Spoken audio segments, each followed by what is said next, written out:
The latest with the Oreshnik development. We haven't talked much about this since it was initially launched on Ukraine, but I know that there's been more updates on this, as well as Putin's warning about moving up the escalation ladder, willingness to strike Ukraine again, Kiev this time, should these escalations continue, as you're already alluding to. So could you help educate the audience as what we now know more about this missile and its capabilities, as well as what we can expect Russia to do next?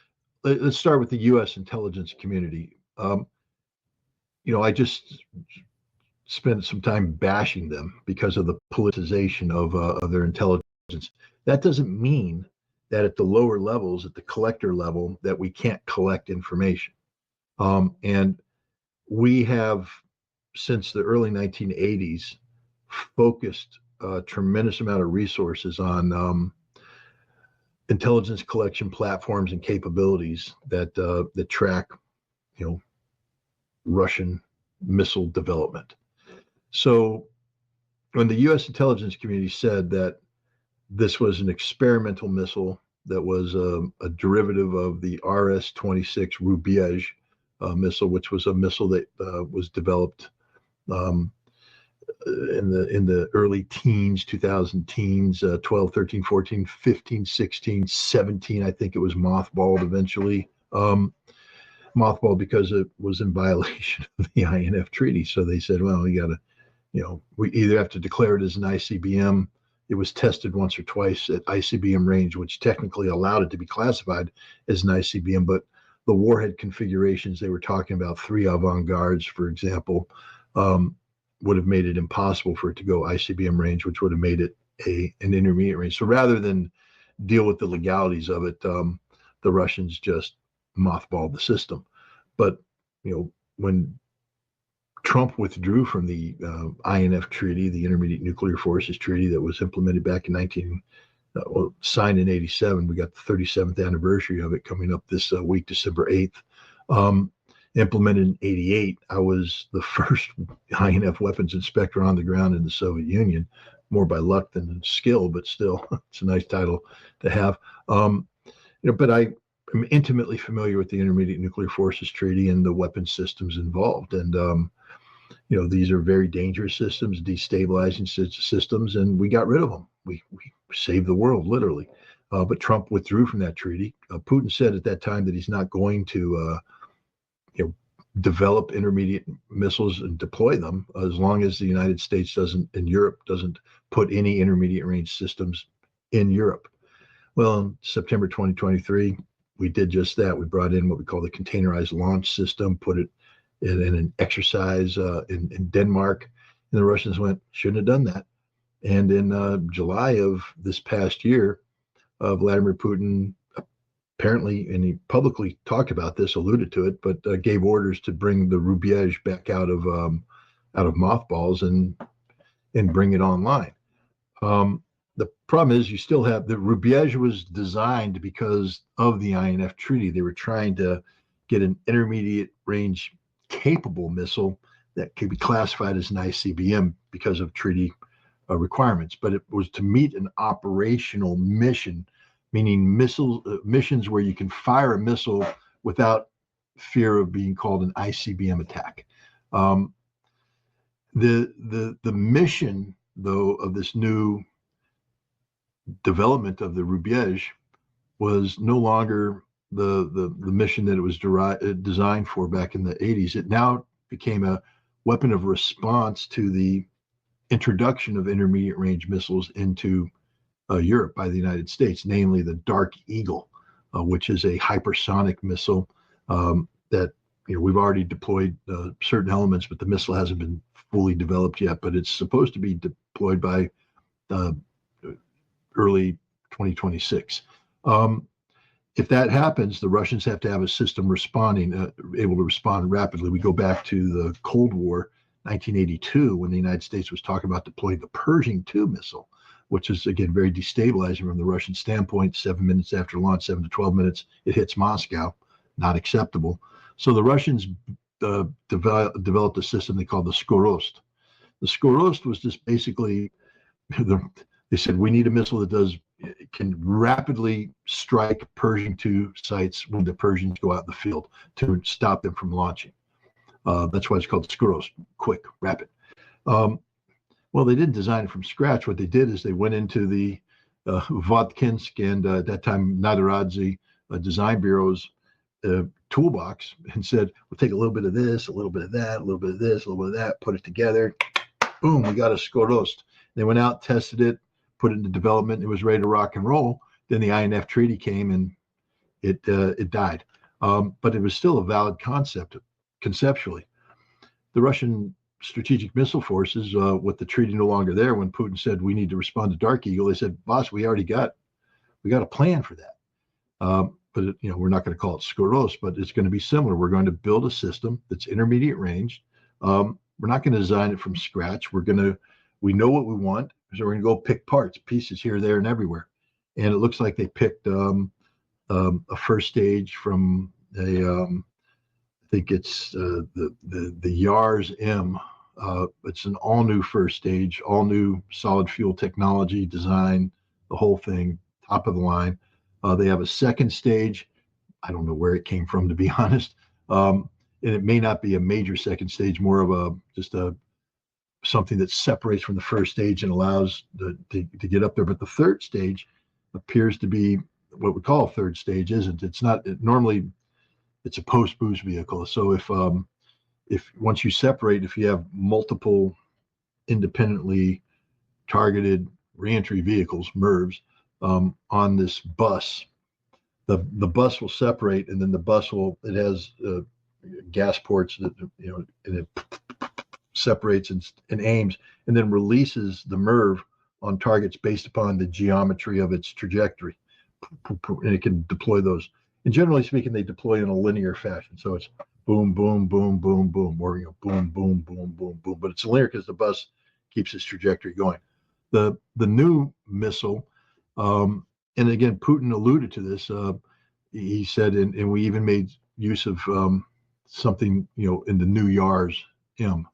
Well, what the new Yars M incorporates is this new concept of independently retargeted post-boost vehicles, meaning instead of one with the MIRVs on it, there's 6 that are independently targeted. So they'll fire and they can go off on their own, accelerate on their own, maneuver on their own, and hit their targets on their own. Each one of these 6 then has 6 of these submunitions. These are non-explosive tungsten rods, appear to be coated with some sort of exotic carbide alloy that can absorb heat, traveling at Mach 10, get up to over 4,000 degrees centigrade, and when they hit the ground with the combination of the velocity and the heat, they literally, at that heat, reinforced concrete literally vaporizes.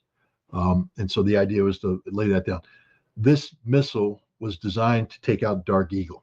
So when Dark Eagle deploys, it's going to deploy launcher, radar, command and control, maybe some more launchers. One Orezhnik is designed to come in and saturate an area, again, with these 6 independently targeted things, boom, boom, boom, boom, boom, and take out the Dark Eagle deployment. That's the purpose of Orezhnik, and it was developed to do this. The U.S. intelligence community called it right. They called it an experimental missile, and probably a derivative of the RS-26 Rubyezh. But the Russians, even though it was a derivative, they're using the launcher and a launch canister of similar dimensions, but the missile itself is an all-new missile. Putin apparently is telling the truth on this one. But this missile, was designed to do a specific job, not the job that it was given. What this missile has become is a weapon of deterrence, a strategic weapon of deterrence. That is, we use this weapon, first time in history, an intermediate range missile of this caliber has been used in combat, a major escalation in its own right. But the idea of the Russians are saying, if you keep attacking us with ATACMS, here we got this, we're attacked. And the idea was to inflict so much damage with this as to, look, it looked impressive. Everybody who saw it went, whoa, that's something weird. 6 things come in with these miniature things coming in, glowing in the dark, all that. The problem is, while Russia seems to be, I've never seen Putin with such a Cheshire cat smile on his face as he's briefing before. He is just pleased as can be. The briefing he's getting obviously is that this system did what it was supposed to do, did a lot of damage. Ukraine has said it did very little damage, but Ukraine's not letting anybody into the site, and there's been no high resolution imagery coming from the site of the damage. And the United States is likewise sort of spread the rumors that it will, wow, it looked cool, but it didn't really do that much damage. Here's the problem. That battle damage assessment from the West caused the United States to say, Orezhnik doesn't intimidate us. We're going to keep letting Ukraine launch ATACMS, which Ukraine has done on several occasions now, escalating. This prompted Putin to say, hey, I'm going to, we're looking at more targets, and we could use more than one Orezhnik in these strikes. So far, Russia hasn't pulled that trigger, but I think it's inevitable they will if these ATACMS attacks continue. I think Russia's trying to send the signals behind the scenes that, guys, we don't want this escalation, because after this, 2 or 3 iterations down the road, we only got one thing left to do, which is to nuke you. And we don't want to go in that direction. So they're trying to convince the United States to stop the ATACMS approval. Maybe they're also trying to just wait until Trump comes in to see if Trump will stop the ATACMS thing. But it's a very dangerous situation that we're in right now. And one of the reasons is that, the intelligence community, while they were accurate in describing the system, they can't be trusted when talking about battle damage assessment, because there's a political component to this. Joe Biden made a decision, and he doesn't want to be seen as backing away, or I should say Tony Blinken made a decision on Joe Biden's half, and they don't want to be seen as backing away. So there's a political dimension to this that's also linked to America's posture with NATO. If they back down now on ATACMS, that's a kiss of death for NATO. NATO, I don't think people understand how fragile NATO is right now. In Germany, there's an upcoming election, and the AfD party, Alternative for Deutschland, is positioned to have a majority and win. And they're saying if they win, they're pulling out of the EU. That's the end of the European Union. And if the European Union collapses, NATO collapses. In France, the prime minister is facing a vote of no confidence, which will probably pass, meaning there will be the collapse of the French government. This was Macron's desperate attempt to avoid the fact that a right-wing anti-war party had won the majority of the vote. He instead put together a minority government that is incapable of governing, so it will collapse. They will have to turn to the right, and they're not inclined to support any of this escalation inside Ukraine. So, NATO's very, very much in trouble. The Biden administration is positioning itself to say, we're going to shore up NATO as much as possible. They call it Trump proofing, so that when Trump becomes president, he won't be able to take decisive action because things will be so muddied up and mucked up between the United States, NATO, and Russia.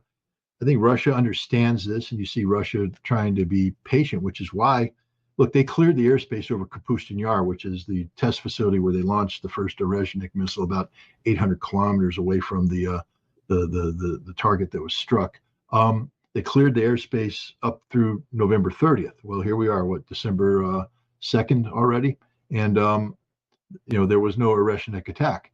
And so maybe the Russians are saying, maybe the Russians got a signal saying, don't escalate, we'll work with you on the 20th. I don't know. But clearly the Russians are doing their best not to escalate this crisis. But if the ATACMS keep flying, I think, and Russia doesn't get assurances from Trump that he's going to change his policy, we're in a situation where the Russians will have no choice but to retaliate. And once they do that, they're either going to have to hit really hard, in which case you may prompt a NATO overreaction, or you'll get the same shrug from the West, and then they have to bring in more exotic weapons or hit NATO itself, and then you bring in the possibility of nuclear weapons.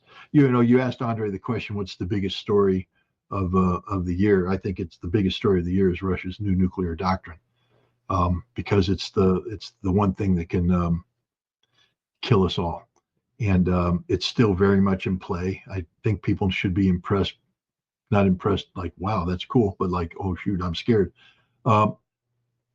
when Dmitry Peskov said, your attacks using ATACMS against us is not only a declaration of war by the United States against Russia, but it triggers our nuclear doctrine, meaning that if we wanted to, we could use nuclear weapons right now. You've already crossed that red line.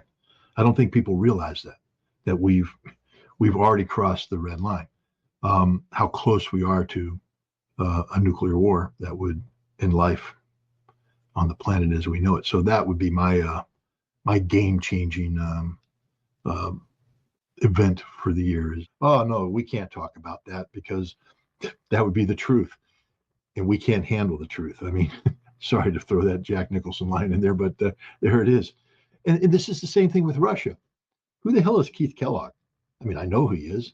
Guy won a Silver Star in Vietnam. He's a rock star as a junior officer, hero. I mean, guy ran out and grabbed wounded men, brought them in under fire. I mean, that's courage that not too many people have. I'm never going to denigrate the man's courage. He was assistant division commander of the 82nd Airborne. Again, they're going to say that he's not a good military leader. Guy knows jack squat about Russia. He knows nothing about Russia. And now he's the Ukraine envoy, and he puts together this simplistic plan.